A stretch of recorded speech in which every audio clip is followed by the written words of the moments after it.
नमस्कार मित्रों, मैं अर्जुन सैनी आज अपने YouTube चैनल में फिर से आपका स्वागत करता हूं। आज मैं सभी के लिए एक महत्वपूर्ण बिंदु लाया हूं जिसका नाम है संज्ञा। चाहे बोर्ड परीक्षा हो, चाहे प्रतियोगी परीक्षाएं हो, चाहे कोई सा भी कंपटीशन एग्ज़ाम हो, संज्ञा से प्रश्न निश्चित तौर पर आता है और यहाँ से 1-2 नंबर अवश्य मिल जाते हैं। आज मैं आसान भाषा में आपको संज्ञा पढ़ाने जा रहा हूँ। अगर आप ध्यानपूर्वक ये वीडियो देखोगे, समझोगे, तो आपको कभी संज्ञा दोबारा पढ़ने की आवश्यकता नहीं पड़ेगी। तो आज चलते हैं हम संज्ञा की ओर। सबसे पहले ध्यान दें, संज्ञा किसे कहते हैं? जिस शब्द से किसी व्यक्ति, वस्तु, स्थान या भाव या गुण का बोध हो वह संज्ञा होती है। संज्ञा 3 प्रकार की होती है। देखो, सबसे पहले समझ लें कि किसी भी व्यक्ति, वस्तु, स्थान, भाव या गुण का कहीं पर बोध होता है तो वहाँ पर संज्ञा होती है, वही संज्ञा कहलाती है। देखो, संज्ञा हमारे सामने 3 प्रकार की होती है। सबसे महत्वपूर्ण होती है व्यक्तिवाचक संज्ञा, उसके बाद जातिवाचक संज्ञा और उसके बाद भाववाचक संज्ञा। बहुत जगह हम 5 प्रकार की संज्ञाएं पढ़ते हैं, परंतु संज्ञा ध्यान दें कि 3 ही प्रकार की संज्ञा होती है। जो चौथा और हम 5वां प्रकार पढ़ते हैं वह प्रकार द्रव्यवाचक और समूहवाचक के रूप में पढ़ते हैं। तो आप ध्यान दें कि जो द्रव्यवाचक है और समूहवाचक संज्ञा है वह जातिवाचक संज्ञा का ही बोध होता है। ठीक है, अब हम सबसे पहले चलते हैं व्यक्तिवाचक संज्ञा की ओर। व्यक्तिवाचक संज्ञा, जिस संज्ञा से किसी व्यक्ति विशेष, ध्यान से समझे, जिस संज्ञा से किसी व्यक्ति विशेष, वस्तु विशेष, स्थान विशेष का ज्ञान हो उसे व्यक्तिवाचक संज्ञा कहते हैं। या तो कोई भी स्पेशल व्यक्ति हो या स्पेशल वस्तु हो या स्पेशल स्थान हो। विशेष शब्द का मतलब समझे, स्पेशल का मतलब होता है कि विश्व में, पृथ्वी पर, भारत में जहां पर भी कोई भी एक विशेष चीज होती है जिसका नाम सिर्फ एक ही होता है, उसका विशेष का बोध कराया जाता है, तो वहां पर व्यक्तिवाचक संज्ञा होती है। व्यक्तिवाचक संज्ञा से सबसे पहले ध्यान रखें, संपूर्ण जगत में जितने भी व्यक्ति हैं उन सभी के जो नाम होते हैं, व्यक्तियों के नाम होते हैं, चाहे वो महिलाओं के नाम हो चाहे पुरुषों के नाम हो, सभी नामों में व्यक्तिवाचक संज्ञा होगी। जैसे व्यक्तियों के नामों में व्यक्तिवाचक संज्ञा होगी, सबसे पहले चलते हैं, जैसे कोई भी नाम ले लिया, राम ले लिया, या किसी भी प्रकार का अपन नाम लेते हैं, चाहे वो महिला हो चाहे पुरुष हो, राम है व्यक्तिवाचक संज्ञा होगी। सीता भी लिखोगे तो भी व्यक्तिवाचक संज्ञा होगी, अर्जुन लिखोगे तो भी व्यक्तिवाचक संज्ञा होगी, कुछ भी नाम लिखोगे सभी में कौन सी संज्ञा होती है? व्यक्तिवाचक संज्ञा होती है। आगे चलते हैं अपन, कोई भी स्थान विशेष, जैसे जयपुर एक अच्छा स्थान है, हम कोई भी और दूसरा स्थान लेते हैं, उदयपुर ले लो, कोई दूसरी जगह ले लो, भीलवाड़ा ले लो, कोई सा भी स्थान हो वहां पर सभी जगह व्यक्तिवाचक संज्ञा होगी। भाषा की बात करते हैं, विश्व में जितनी भी भाषाएं बोली जाती है सभी भाषाओं में या भाषाओं के नाम में सभी में क्या होगी? व्यक्तिवाचक संज्ञा होगी। बोली की बात करते हैं, अगर जितनी भी बोलियां हैं, कोई सी भी बोली लिख लो, मारवाड़ी ले लो, हरियाणवी ले लो, सभी में व्यक्तिवाचक संज्ञा ही होगी। ये ट्रिक्स है, ध्यान रखें। सागर, जितने भी सागर हैं और महासागर है सभी के नामों में व्यक्तिवाचक संज्ञा ही होगी। जितने भी सागर हैं, जैसे कोई सा भी सागर ले लो, हिंद महासागर ले लो, हिंद महासागर, कोई सा भी सागर ले लो, प्रशांत महासागर, विश्व में एक ही है और विश्व में एक ही होगा तो वहां पर व्यक्तिवाचक संज्ञा होगी। पर्वतों के नाम, जितने भी पर्वत है कोई सा भी नाम हो, हिमालय एक ही है विश्व में, विंध्याचल एक ही है विश्व में, कोई सा भी पर्वत लेते हैं तो वहां पर हमेशा व्यक्तिवाचक संज्ञा ही होती है। जैसे कोई सा भी दिन हो जाता है, दिन हमारे सामने है, सोमवार, मंगलवार, बुधवार, गुरुवार, कोई सा भी दिन हो सभी में व्यक्तिवाचक संज्ञा होगी। माह के नाम जनवरी, फरवरी, मार्च, कोई सा भी आता है तो वहां पर भी व्यक्तिवाचक संज्ञा ही होगी। आगे बात करते हैं, हम वर्ष की तरफ चलते हैं। वर्ष कोई सा भी हो, चाहे 2020 चल रहा है, चाहे 1920 ले लो, ये एक बार ही आता है, दोबारा नहीं आएगा। इस परिस्थिति में भी व्यक्तिवाचक संज्ञा ही होगी। आगे बात करते हैं हम नदियों के नामों की तरफ चलते हैं। कोई सी भी नदियां ले लो, चाहे गंगा ले लो एक ही है, यमुना ले लो एक ही है, आपके गांव में बहने वाली कोई सी भी नदी का नाम ले लो, चाहे गंडक ले लो, ये नदी का नाम है, विशेष ध्यान रखें। ये सभी विश्व में एक ही हैं या अपने आसपास के क्षेत्रों में एक ही हैं, तो आप देखें कि वह नदियां सभी व्यक्तिवाचक संज्ञा में आएगी। एक चीज और बता देता हूं मैं इसमें, एक युद्धों के नाम, युद्ध के नाम देखो आप,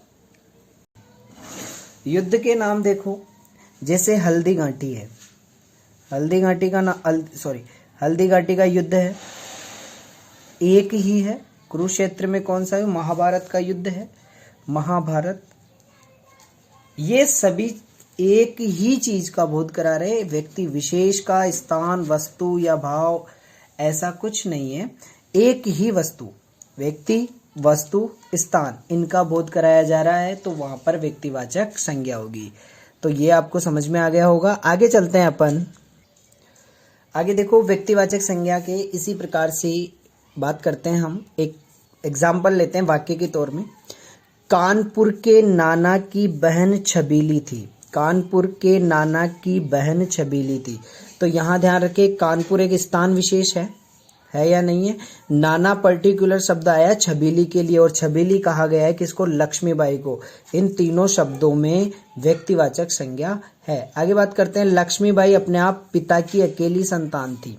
यहाँ पर जो लक्ष्मीबाई शब्द है उसमें व्यक्तिवाचक संज्ञा है। आगे चलते हैं हम, अब बढ़ते हैं जातिवाचक संज्ञा की ओर। जिस संज्ञा शब्द में या जिस संज्ञा शब्द से किसी वस्तु, किसी भी वस्तु, प्राणी, स्थान, ध्यान रखें वस्तु, प्राणी, स्थान की जाति के सब पदार्थों का बोध हो, जाति शब्द आएगा। वहां पर वस्तु विशेषता, प्राणी विशेषता, स्थान विशेषता, यहाँ इन सभी का विशेष शब्द हट गया और वस्तु, प्राणी, स्थान या जाति के सब पदार्थों का बोध हो, इनकी सभी की जाति होनी चाहिए, तब जाकर व्यक्ति जातिवाचक संज्ञा होगी। ध्यान से देखें कैसे। हम उदाहरण लेते हैं नारी। देखो नारी में एक अकेली नारी नहीं आ सकती। अगर हम यहाँ पे सीता लिखते हैं तो वह व्यक्तिवाचक संज्ञा हो जाती है, परंतु नारियों में सभी नारियां आ जाती है, अर्थात एक जाति का बोध होता है। तो यहाँ पर कौन सी संज्ञा है? जातिवाचक संज्ञा। महिलाओं में देश की, विश्व की, कहीं कर की सारी महिलाएं आ जाती है, तो यहाँ पर जातिवाचक संज्ञा है। औरत में सभी औरतें आ जाती है, तो औरतों में ऐसा नहीं है कि मैंने लिखा सीता या गीता, कि सीता का नाम लेता तो जातिवाचक संज्ञा नहीं होकर व्यक्तिवाचक संज्ञा हो जाती, परंतु औरतों में सभी औरतें आ जाती है, तो यहाँ पर जाति का बोध करा रहा है। ये पुरुष शब्द है, ये पुरुष शब्द में विश्व के सभी पुरुष आ चुके हैं, चाहे श्याम लो, चाहे राम लो, चाहे कुछ भी लो, परंतु यहाँ पुरुष शब्द है, यहाँ पर ये जाति का बोध करा रहा है, ये जातिवाचक संज्ञा है। जबकि श्याम शब्द है वह व्यक्तिवाचक संज्ञा का उदाहरण है। इंसान है, सभी इंसान इसमें आ जाते हैं, आदमी है, सारे आदमी इसमें आ गए, इसीलिए यहाँ दोनों पर क्या है? यहाँ पर जातिवाचक संज्ञा है। आगे बात करते हैं सैनिक। सैनिकों में एकमात्र ऐसा नहीं है कि सैनिक, सभी सैनिक उसमें गिने जाएंगे, एक सैनिक का नाम नहीं लिया जा रहा है यहाँ पे। मान लो कि मैं कहूँ त्यात्या टोपे, अगर पर्टिकुलर नाम ले लेता हूँ तो वो चला जाता है व्यक्तिवाचक में, परंतु यहाँ पर सैनिक जातिवाचक में लिया जाएगा। आगे बात करते हैं कहानियों की। सभी कहानियों के जो नाम होते हैं वो नाम, जैसे मैंने बोला कि प्रेमचंद की कहानी बूढ़िका की, प्रेमचंद की कहानी बूढ़िका की, तो नाम दे दिया तो मैंने, ये चला जाएगा व्यक्तिवाचक संज्ञा में, जबकि कहानियां शब्द किस में आ जाएगी? जातिवाचक संज्ञा में। शत्रुओं में सभी शत्रु आ जाएंगे, तो ये जातिवाचक संज्ञा में चले जाएंगे। कुत्तों में, जैसे कुत्ते शब्द बोला या कुत्ता बोला, तो कुत्तों में सभी जाति आ गई है। मैंने ये नहीं कहा कि टॉमी कुत्ता, जब टॉमी लिख दूंगा तो नाम हो जाएगा उसका, और नाम होने के बाद वह जातिवाचक संज्ञा में चली जाएगी।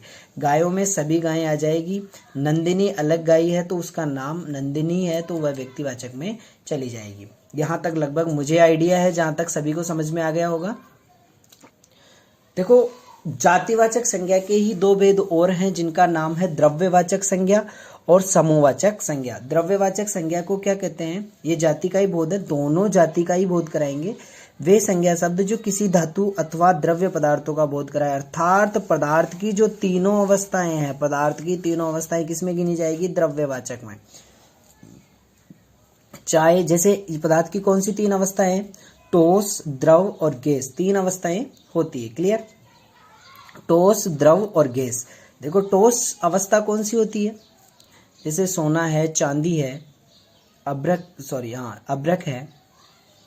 तो चाहे सोना हो, चाहे चांदी हो, कुछ भी हो, चाहे आप अंगूठी बनाओगे तो भी चांदी की बनेगी, और चाहे आप हार बनाओगे तो भी चांदी का बनवा रहे हो। तो ऐसा नहीं है कि एक चांदी की बना देना, चांदी जितनी लगेगी वो सभी जाति का बोध कराएंगे। इसी तरह पीतल है, इसी तरह तांबा है। ध्यान रखें। द्रव में आते हैं दूध, छाछ, पानी, तेल। ये सभी आप ये नहीं कह सकते कि पानी मेरे को एक बूंद ही चाहिए, या एक तेल चाहिए, या छाछ की एक बूंद चाहिए, या दूध का एक बूंद चाहिए। ऐसा नहीं होगा। चाहे एक बूंद भी आप लेते हो ना तो वो भी जाति का बोध कराएगी, क्योंकि दूध दूध ही होता है, दूधो नहीं होता है। छाछ छाछ ही होती है, छाछो नहीं होती है। ये हमेशा द्रव्यवाचक में समूह का बोध कराते हैं। अगर एक थैली छाछ की होगी उसे भी छाछ कहेंगे, और पूरे ड्रम भर के छाछ होगी तो भी उसको छाछ ही कहेंगे, क्योंकि वह एकता की बात करती है, अर्थात समूह की बात करती है, द्रव्य की बात करती है। ओके। जितनी भी विश्व में जितनी भी गैसें हैं, चाहे ऑक्सीजन ले लो, चाहे हाइड्रोजन ले लो, चाहे कार्बन डाइऑक्साइड ले लो, चाहे CFC ले लो, क्लोरोफ्लोरोकार्बन ले लो, कुछ भी ले लो, सभी द्रव्यवाचक में गिनी जाती है। एक बात होती है समूहवाचक संज्ञा किसे कहते हैं? जिसमें समूह या समुदाय का बोध होता है। समूह या समुदाय का मतलब क्या होता है? समूह में एक इकट्ठी बात करी जाती है, समुदाय में सभी लोग एक साथ रहते हैं। जैसे परिवार, परिवार एक व्यक्ति से नहीं बनता है, परिवार में बहुत सारे लोग होते हैं, अर्थात ये जाति का बोध कराते हैं। सभा, एक व्यक्ति से सभा नहीं चलती है, सभा में बहुत सारे लोग होते हैं, इसलिए समूह का बोध करवाते हैं। सेना, एक व्यक्ति से सेना नहीं होती है, सेना में बहुत सारे लोग होते हैं, इसलिए ये समूह का बोध करवाती है। कक्षा, कक्षा में एक विद्यार्थी नहीं पढ़ता है, कक्षा में बहुत सारे विद्यार्थी पढ़ते हैं, इसलिए समूह का बोध करवाती है। भीड़, भीड़ पे एक आदमी नहीं होता है, भीड़ में बहुत, ऐसा नहीं है कि एक आदमी खड़ा है और अपन जाके बोले कि जाओ भीड़ देख लो। नहीं, भीड़ देखने के लिए बहुत सारे लोगों का होना जरूरी है, अर्थात वह समूह में खड़े रहते हैं। तो यहाँ तक आपको व्यक्तिवाचक और जातिवाचक संज्ञा आपको समझ में आ गई होगी। आगे चलते हैं हम भाववाचक संज्ञा की ओर। भाववाचक संज्ञा, जिस संज्ञा शब्द से किसी व्यक्ति, वस्तु के गुण, दोष, शील, स्वभाव, दशा का ज्ञान हो उसे भाववाचक संज्ञा कहते हैं। ठीक है, भाववाचक संज्ञा किसे कहते हैं? गुण, दोष, शील, स्वभाव, दशा का ज्ञान होता है।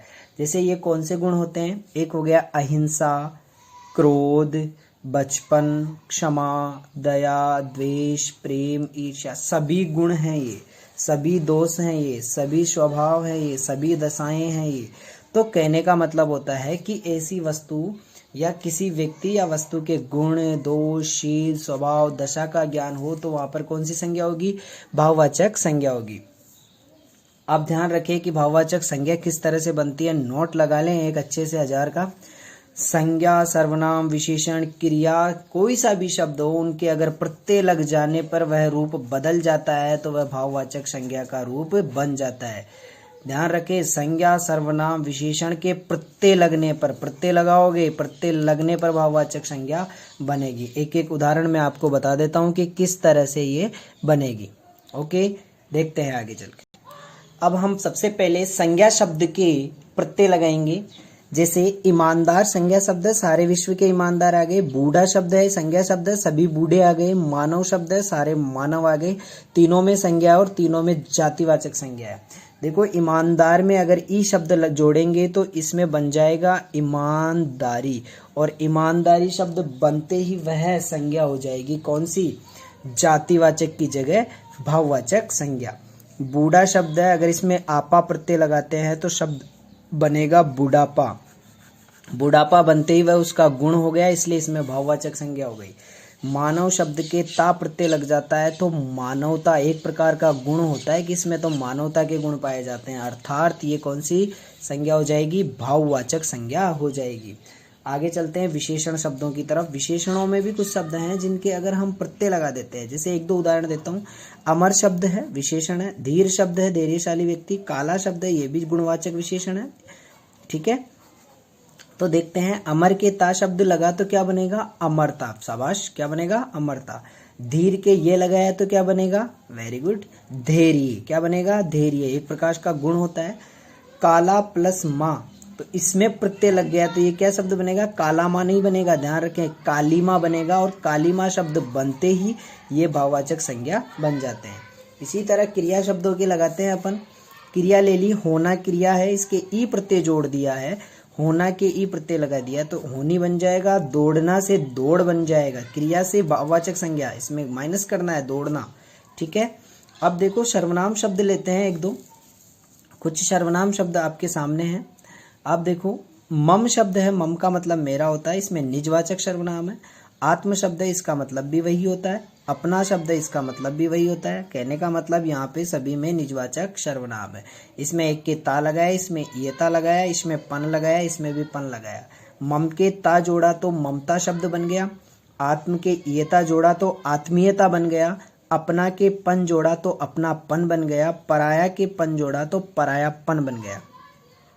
तो ये सभी शब्द क्या बन जाएंगे, ये सभी शब्द विशेषण में या हम देखते हैं सर्वनाम के जोड़ने में या संज्ञा के जोड़ने में सभी प्रत्यय लग रहे हैं। सभी के यहाँ पे प्रत्यय लग रहे हैं, आपको दिखाई दे रहा होगा। और जो भी रूप बदल रहा है वह सभी किस में बन जाएंगे, भाववाचक संज्ञा में बन जाएंगे।